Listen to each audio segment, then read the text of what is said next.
बिस्मिल्लाहिर्रहमानिर्रहीम। अस्सलामुअलैकुम नाज़रीन व सामईन। आप सुन रहे हैं वतन की मट्टी गवाह रहना, जिसके मुसन्निफ़ हैं मोहतरम तारिक इस्माइल सागर साहब। मैं हूं डॉक्टर मोहम्मद उनीब सलीमी। तो आइए मोहतरम नाज़रीन व सामईन, हम बढ़ते हैं इस कहानी की 12वीं किस्त की जानिब। सच्ची बात तो ये है भैया, नरम धर्म से पेट नहीं भरता। अब तुमसे क्या पर्दा, हम थोड़ा बहुत धंधा भी करते हैं। कभी कभी उधर सरहद पार से कोई माल इधर मंगवा लिया और कभी कभी इधर से उधर भेज दिया। महीने में एक आध चक्कर भी लग जाए तो चांदी हो जाती है।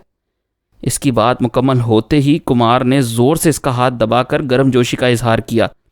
मैं तो पहले ही समझता था कि महाराज जी, मेरी सारी ज़िंदगी इन्हीं धंधों में गुजर गई है, लेकिन आप पंडित जी महाराज हुए, खुलकर कह न सका। आदमी तो बड़े सयाने हो कुमार जी, हमने भी यूं ही तुम्हें नहीं चुन लिया। पंडित जी मुस्कुराए। दोनों खेतों के बीचों बीच चले जा रहे थे। सड़क यहाँ से नज़दीक ही थी। मेरे ख्याल से पैदल ही चलना चाहिए, बातें भी करते जाएंगे। खान ने तजवीज़ पेश की। ठीक है महाराज, बिल्कुल ठीक है। कुमार तो जैसे इसका दुम छल्ला बनकर रह गया था। इसने कुछ सोचकर एक नया रास्ता पकड़ लिया। ये जिस सुखदेव का हमने जिक्र किया था, वो हमारा कुछ माल लेकर भाग गया है। नया आदमी था, बस हमने ही एतबार करके गलती की। खैर, बचकर तो बेटा जा नहीं सकता। सुना था रानी के गांव के नज़दीक ही कहीं पिछले दिनों नज़र आया था। इसी इतला पर हम आए थे इस तरफ। कुमार जी, आदमी तुम बड़े जीदार हो और समझदार भी। सच्ची बात तो ये है कि हमें इस इलाके में तुम जैसे खरे बंदों की तलाश ही रहती है। अगर चाहो तो हम तुम्हें दिनों में लखपति बना देंगे। आखिरी बात कहकर खान ने इसका हाथ भी गर्मजोशी से दबा दिया था। मुझे हमेशा अपना वफादार पाएंगे महाराज, कुत्तों से भी ज़्यादा वफादार। जोशो जज्बात से कुमार की आवाज़ कांपने लगी थी। खान चलते चलते अचानक रुक गया। इसका एक हाथ अपनी कमीज़ की जेब में रिंग गया और बाहर निकला तो नोटों की एक गड्डी इसमें लहरा रही थी। कुमार की राल टपक रही थी और नदीदे बच्चों की तरह इसकी आंखें नोटों पर जमी थीं। 100 के 5 नोट गड्डी से अलग करके खान ने बाकी नोट इसके फैले हुए हाथ पर रख दिए। हम यारों के यार हैं कुमार जी, ये सिर्फ हमें एक रात ठहराने की कीमत है। अगर सीधी तरह चलते रहोगे तो सारी ज़िंदगी ऐश में गुजरेगी। इसने अपना मुंह कुमार के कान के कदरे नज़दीक कर लिया था। इस गिरोह में बड़े बड़े करोड़पति और अफसर शामिल हैं, लेकिन कोई किसी के मामले में दखल नहीं देता कुमार जी। हमारे हाथों में पहुंचकर हर चीज़ महफूज हो जाती है। पुलिस कभी तुम्हारी हवा की तरफ भी नहीं देखेगी, लेकिन शर्त एक है। कि क्या महाराज? कुमार का चेहरा शिद्दत जज्बात से सुर्ख हो रहा था। ये 500 रुपया इसके नज़दीक 5 लाख के बराबर था। इसने वाकई ज़िंदगी में कभी कभार ही इतनी बड़ी रकम देखी थी। कभी यह तसव्वुर भी ना करना कि हमसे गद्दारी करके तुम बच जाओगे। मैंने कहा ना, हमारे हाथ बहुत लंबे हैं। हम जितने अच्छे दोस्त हैं, इतने ही बड़े दुश्मन। ऐसा कभी ना होगा महाराज। मैं भी जाट का बच्चा हूँ, जो ज़ुबान से कह दिया सो कह दिया। गर्दन कट जाए पर ज़ुबान नहीं कटेगी। शाबाश। खान ने उसकी पीठ पर थपकी दी। मुझे क्या करना होगा? इसने बेचैनी से पूछा। कुछ नहीं, बस ऐश करो और पैसे कमाओ, खान ने बड़े पुरसकून लहजे में कहा। फिर भी महाराज, आखिर कोई सेवा तो करनी ही होगी। हाँ, जैसे आज मैं अचानक तुमसे मिला हूँ, कभी कभी कोई मेहमान इसी तरह दिन या रात के किसी समय तुम्हारे पास आया करेगा। अपनी पहचान करवाने के लिए वो तुम्हारे सामने मेरा नाम लेगा, बस इतना काफ़ी है। वो तुम्हारे पास एक आध दिन या रात गुजारेगा और चला जाया करेगा, लेकिन हर आने वाला तुम्हारी झोली भर जाया करेगा। बस ज़रा आँखें और कान खुले रखा करो। इलाके में इर्द गिर्द जो कुछ सिक्योरिटी वाले करें, इस पर नज़र रखना तुम्हारा काम है। तुम्हारा फ़र्ज़ होगा कि अपने किसी आदमी की हवा भी सिक्योरिटी वालों को ना लगने दो। बस महाराज, ये भी कोई काम है? वो खुशी से दीवाना हुआ जाता था। तुम्हें इतने से काम का मुआवजा भी हज़ारों रुपये मिला करेगा। और हाँ, जब कभी मन मौज मिला करने को चाहे तो हमें इशारा कर देना। भारत के जिस बड़े शहर की दिल चाहे हम तुम्हें सैर करवाएंगे, और बाकी सब कुछ भी। हाँ, एक बात और, इस गिरोह के किसी आदमी को जो तुमसे मिलने आए, कभी शराब और औरत के चक्कर में न डालना। ना ही इसके सामने कभी खुद इन दोनों का नाम लेना। इसके लिए अलग से बंदोबस्त होगा। हम काम के दौरान कोई गैर जिम्मेदाराना हरकत बर्दाश्त नहीं करते। खान ने इसे मुकम्मल गिरफ्त में ले लिया था। आपका एड्रेस क्या होगा महाराज? इसे काम की बात तो अब याद आई थी। कोई नहीं, हम में से किसी का कोई एड्रेस नहीं होता। हम लोग खुद ही तुमसे राब्ता कायम कर लिया करेंगे। अगर कोई बात आप तक जल्दी पहुंचानी हो। कुमार अक्लमंद नजर आने की कोशिश करने लगा। कहा ना, हमारा आदमी तुमसे मिलता रहेगा। हम हफ्ते या 15 दिन में एक आध बार तुमसे राब्ता किया करेंगे। जब आहिस्ता आहिस्ता तुम अपना एतमाद कायम कर लोगे और हमारे ज़्यादा नज़दीक आ जाओगे तो फिर इसकी भी ज़रूरत बाकी नहीं रहेगी। देखो कुमार जी, सब कुछ हो जाएगा, लेकिन धीरे धीरे। ज़्यादा गरम गरम खाने की कोशिश में अपना मुंह ना जला लेना। हाँ, हमें भाड़े के टट्टू यहाँ हज़ारों मिल जाते हैं। हम किसी से भी मदद ले सकते हैं, लेकिन हमारा असूल ज़रा अलग है। बस मेरा मन तुम पर आ गया और मैंने तुम्हें मुंतखब कर लिया। अगर हमारी बातों से इत्तफाक हो तो हाँ करना, वरना कोई ज़बरदस्ती नहीं। मैं तुम्हें और पैसे भी दूंगा और तुम्हारी ज़रूरत भी पूरी करता रहूँगा, क्योंकि मैंने तुम्हारा नमक खा लिया है। लेकिन एक दफ़ा जब तुम धंधे में हमारे साथी बन जाओगे तो फिर हमारे बताए हुए असूलों पर अमल करना होगा, वरना मौत किसी भी लम्हे तुम्हें आ लेगी। मैं बच्चा नहीं हूँ महाराज, कुमार ने सर तस्लीम खम किया। खेतों के बीचों बीच वो मुख्तलिफ पगडंडियाँ मुड़ता चला जा रहा था। बातों ही बातों में उन्हें वक्त का अंदाज़ा भी नहीं हो पा रहा था। यूं भी खान ने इतनी अहम और दिलचस्प गुफ्तगू शुरू कर रखी थी कि कुमार के लिए ज़मान व मकान का एहसास ख़त्म होकर रह गया था। इसका जी चाहता था कि इसी तरह पंडित जी इसके लखपति होने की बातें करते रहें। इसने खेतों में एक रास्ता इख्तियार किया था कि 2-2.5 घंटे पैदल चलने के बाद खान को शहर के आसार नज़र आने लगे थे। इस दौरान वो किसी भी चुंगी या चेक पोस्ट के नज़दीक से ना गुजरे थे। बातों ही बातों में उन्होंने करीबन 5 मील का सफ़र तय कर लिया था। रास्ते में शायद ही कहीं कोई इनके करीब से गुजरा हो। खान ने अंदाज़ा लगा लिया था कि कुमार में एक अच्छे गाइड की तमाम सलाहियतें मौजूद हैं और वो ऐसे रास्तों से भी आगाह था जो इसकी दानिश में महफूज रास्ते थे। ऐसे ही आदमी की तलाश तो इसे थी, लाशऊरी तौर पर ही सही, लेकिन कुदरत ने इससे बड़ा अहम काम ले लिया था। कुमार की दरियाफ्त इसका कोई मामूली कारनामा नहीं था। शहर में दाखिल होने से पहले इसने कुमार को रुकने का इशारा किया। इस मर्तबा फिर इसका हाथ जेब में रींगा और 100 रुपये का एक नोट निकाल कर इसने हक्के बक्के कुमार को थमा दिया। ये तुम्हारे बच्चों की मिठाई है, इसमें तुम्हारा कोई हिस्सा नहीं। यहाँ से तुम अलग हो जाओ। राम राम। इसने शशदर कुमार को वहीं छोड़ा और शहर की तरफ घूम गया। कुमार हैरानी से इसको जाते हुए देखता रहा। बमुश्किल इसके मुंह से राम राम निकला। इस आखिरी वार ने तो इसे बिल्कुल ही घायल कर दिया था और वो ज़हनी तौर पर खान के एक इशारे पर जान देने के लिए भी तैयार हो गया था। कुमार को वहीं छोड़कर वो दूसरी सिमत घूम गया।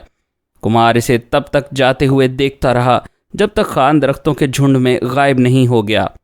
अब वो इस नाले के करीब खड़ा था जो शहर और इस इलाके के दरमियान हदबंदी का काम दे रहा था। नाले पर थोड़े थोड़े फासले पर लकड़ी और लोहे के गार्डों की मदद से पुल बने हुए थे जिन पर से लोग आर पार आ जा रहे थे। खान भी एक लकड़ी का पुल अबूर करके शहर में दाखिल हो गया। इसके सामने शहर का बाजार फैला हुआ था। इस बाजार में ज़रूरियात ज़िंदगी की हर शय दस्तयाब थी और दुकानदार एक दूसरे से ज़्यादा बुलंद आवाज़ में अपनी अपनी अशिया की तशहीर कर रहे थे। कान पड़ी आवाज़ सुनाई नहीं दे रही थी। वो लोगों की भीड़ के बीचों बीच रास्ता बनाता बड़े इत्मीनान से चला जा रहा था। एक कदरे मॉडर्न स्टोर पर रुककर इसने अपने लिए एक रेडीमेड पतलून खरीदी और वहीं अपने जिस्म पर फिट भी कर ली। पुराने कपड़े थैले में मुंतकिल हो चुके थे। दुकान से बाहर आकर इसने वो थैला एक छोटे से होटल के नज़दीक रख दिया, बिल्कुल इसी तरह जैसे कोई भूल गया हो। थैले से कुछ फासले पर खड़े होकर वो इसका कन अखियों से जायज़ा लेता रहा। बमुश्किल 2 ही मिनट बाद इसने दबे कदमों एक हिंदू लाले को थैले की तरफ बढ़ते देखा। पहले तो वो थैले के पास ला ताल्लुक सा खड़ा हो गया, फिर इसने लोगों से नज़रें बचाकर थैला बगल में दबाया और बड़ी तेज़ी से भीड़ में गायब हो गया। खान ने इसे दूर तक जाते देखा, फिर खुदा का शुक्र अदा किया कि थैला किसी ख़ास आदमी के हाथ नहीं लगा। वो तसव्वुर कर सकता था कि लाला जी ने घर पहुंचकर ही दम लिया होगा। बाजार में बनी वाहिद सड़क के फुटपाथ पर लगी ख्वांचों की कतार में बैठे एक ऐनक फरोश से इसने बज़ाहिर एक कीमती ऐनक भी खरीद ली थी। स्याह शीशों की इस ऐनक ने इसके चेहरे को खासा रोबदार बना दिया था। अब इसकी मंजिल ब्रीफ केस फ़रोख्त करने वालों की दुकान थी। बाज़ार में बनी वाहिद दुकान से इसने एक ब्रीफ केस भी ख़रीद लिया और जब आंखों पर चश्मा लगाए ब्रीफ केस हाथ में थामे वो बाहर निकला तो ख़ासा मुअज़्ज़ज़ शहरी दिखाई दे रहा था। एक चांदी की जंजीर में टंगी विष्णु माता की मूर्ति इसके गले का हार पहले ही बन चुकी थी और वो किसी बिगड़े हुए हिंदू घराने का पढ़ा लिखा नौजवान सरकारी मुलाजिम नज़र आ रहा था। लारी अड्डे पर पहुंचकर इसने बड़े इत्मीनान से टिकट घर से बठिंडा का टिकट खरीदा और एक तरफ हटकर खड़ा हो गया। वो सिगरेट नहीं पीता था, लेकिन इस वक्त इसने हाथ में गोल्ड फ्लेक की डिबिया और माचिस पकड़ी हुई थी। सिगरेट सुलगाकर वो बड़े पुरवकार अंदाज में इसके कश लगा रहा था। रात की नींद गो के मुख्तसर थी, लेकिन इतने मामूली से आराम ने भी खान को बिल्कुल ताज़ा दम कर रखा था। इसके नज़दीक से गुजरने वाले एक उचटती सी नज़र डालकर आगे निकल जाते। इसके मुताल्लिक किसी के जहन में शक पैदा ही नहीं हो सकता था। सिगरेट इसने करीबन आधा पीने के बाद बड़ी लापरवाही से अपने जूतों तले मसल दिया। लारी ने हॉर्न बजा दिया था और वो अब नपे तुले कदमों से लारी की तरफ बढ़ रहा था। इसकी सीट पर एक रिटायर्ड हिंदू लाला बैठा था। उसकी आंखों पर लगे चश्मे के मोटे मोटे शीशे इस बात की चुगली खा रहे थे कि आदमी कोई शुद्ध बुद्ध भी रखता है। जिस सीट पर खान बैठा वो 2 आदमियों वाली सीट थी। इसके दाएं हाथ इसी लाला की फैमिली की 2 लड़कियां बराजमान थीं। खान ने इन लोगों की गुफ्तगू से अंदाज़ा लगा लिया था कि ये एक ही फैमिली के लोग हैं। क्षमा कीजिए, इसने बड़े मुअद्दब लहजे में अपने हमराही को मुखातिब किया। कोई बात नहीं, कोई बात नहीं। बूढ़ा इसकी भरपूर शख्सियत तले दब चला था। बस की रवानगी तक इन लोगों की आपस में होने वाली गुफ्तगू से खान को बहुत कुछ समझ आ गया था। वो जान चुका था कि ये लोग किसी शादी की तकरीब में शिरकत करने के बाद वापस जा रहे हैं। ये फैमिली दिल्ली की रहने वाली थी, लेकिन अपने किसी अजीज़ के यहाँ किसी तकरीब में ये लोग बठिंडा से होकर जाना चाहते थे। क्या शुभ नाम है आपका? बूढ़े को शायद बोलने का मर्ज था। जी, अरुण कुमार। खान के मुंह में जो आया वही कह दिया। क्या करते हैं? बूढ़ा इससे मुकम्मल तारुफ पर तुला हुआ था। लंबी कहानी है श्रीमान जी। खान ने अब इसे सुनाने के लिए एक कहानी तैयार कर ली थी। इससे भी ज़्यादा? बूढ़े की हिस्से मजाक फड़की। बस का एक कंडक्टर बहुत बेढब्बा और ख़ासा लंबा था। इसने कंडक्टर ही की तरफ इशारा किया। खान ने खुदा का शुक्र अदा किया कि यह भी काम का आदमी निकला था। कम से कम वो सफ़र की बोरियत से तो बच जाएगा। लेकिन इतना ही क्यों, इसने तो मुस्तकबिल के मुतल्लिक भी मंसूबाबंदी शुरू कर दी थी। अगर बूढ़ा खुद ही इसके जाल में फंसा जा रहा था तो वो कौन होता है इसे रोकने वाला, इसने सोचा। आपने बिल्कुल सही अंदाज़ा लगाया। ना सिर्फ इतनी लंबी बल्कि इससे भी ज़्यादा बेढंगी। खान ने गोया कि मुस्कुराते हुए कहा था, लेकिन इसका लहजा बूढ़े के जज्बा तरहम को बेदार करने के लिए काफ़ी था। बहुत गहरी बातें करते हो महाशय, कहीं कोई इश्क का चक्कर तो नहीं? इस मर्तबा बुढ़े ने करीबन इसके कान के नज़दीक मुंह लाकर सरगोशी की थी। अरे नहीं अंकल, इतनी फुर्सत ही ज़िंदगी में कहाँ मिली। लेकिन आप अपना परिचय तो करवा दीजिए। हाँ भाई, ये तो मैं भूल ही चला था। जगन्नाथ सहाय नाम है मेरा। आज से 6 माह पहले तक रेलवे में सुपरिटेंडेंट था। अब रिटायर्ड हूँ और घर बैठा मक्खियाँ मार रहा हूँ। बिजली के कूदे की तरह एक ख्याल इसके जहन में लपका और इसने कह दिया, खैर अब हमसे मिलने के बाद आप बेकार तो रहने के नहीं। बूढ़े ने इतनी ज़ोर से कह कहा लगाया कि अगली सीट पर बैठी दोनों इसकी लड़कियां चौंक कर इसे देखने लगीं। सॉरी, इसने लड़कियों से कहा, फिर खान से मुखातिब हुआ। अजीब ज़माना आ गया है यार, ना कोई खुलकर हंसने देता है और ना रोने देता है। हाँ, कुछ अपना जोग्राफिया भी बताओ ना महाशय। खान ने से नज़रें हटाकर अपने चेहरे पर खासी सोगवारी पैदा की और बस की छत को घूरने लगा। फिर चंद लम्हे बाद ठंडी सांस लेकर बोला, बड़ी अजीब बात है अंकल, आपके नज़दीक बैठते ही, आपसे परिचय हासिल करने से भी पहले ना जाने क्यों मैं आपको अपना जानने लगा था। यूँ लगता है ज़रूर किसी पिछले जन्म में मेरा और आपका कोई संबंध रहा है। ज़रूर ऐसा है, वरना यूँ इतनी जल्दी मैं किसी से बात भी नहीं करता। इस मर्तबा इसकी एक्टिंग इतनी शानदार थी कि वो खुद अपने आप को दिल ही दिल में दाद दिए बगैर ना रह सका, क्योंकि बूढ़ा खासा सीरियस हो गया था। हाँ बेटा, ऐसा होता है।